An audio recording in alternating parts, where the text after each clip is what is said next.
Stored procedures are another really popular way of implementing queries against database servers.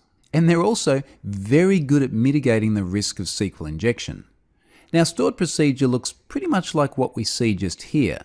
We declare a procedure name, and I've called this one Get Supercars by Cylinders. We declare input parameters, and in this case I've got one called Cylinders, and it's a varchar 10, so it can only ever be 10 characters long. And then from lines 5 through 7, we can see the query which takes Cylinders as a parameter. So very simple SQL syntax here. The main thing to note is this @ syntax again, where we're passing the cylinders. Let me jump back to the web app and show you what that looks like now.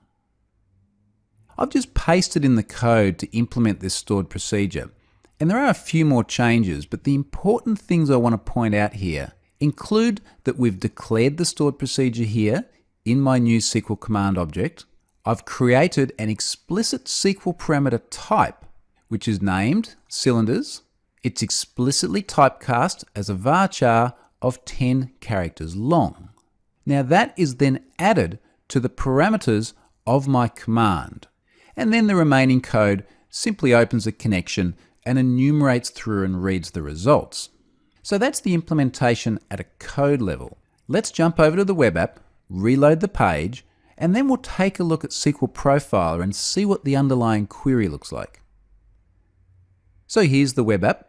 It's still showing the result from the last clip where we implemented parameterization, which fixed the SQL injection risk for us. So let's see how the stored procedure approach works. Same end result here, so the old injection risk on that Cylinders parameter isn't happening anymore. Let's go and check out SQL Profiler. I'll jump back to the first query here in Profiler, and here we can see what's actually happening. So now we're getting an exec command on our Get Supercars by Cylinder stored procedure. And you can see that Cylinders parameter with everything nicely encapsulated in quotes.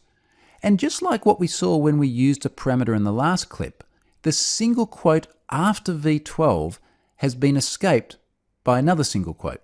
So those two single quotes together effectively just represent one escaped single quote. So just like parameterization used within an inline SQL statement like we just saw earlier, calling a stored procedure with a parameter keeps segmentation between the query itself and the untrusted data from the user. So stored procedures are another great way of mitigating the risk of SQL injection. Now, one other thing to add here. Some people are of the view that a stored procedure cannot have a SQL injection risk. That's not entirely true. If you're passing a string parameter into a stored procedure, and then within the stored procedure you're concatenating a string and then calling exec, you can still have a SQL injection risk.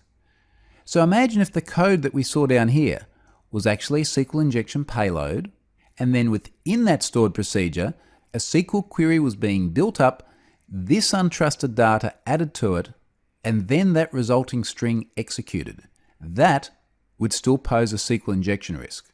Now, it's not a very common practice, but it does happen, and it does show that stored procedures can actually still have the risk. So just be conscious that it's not entirely foolproof.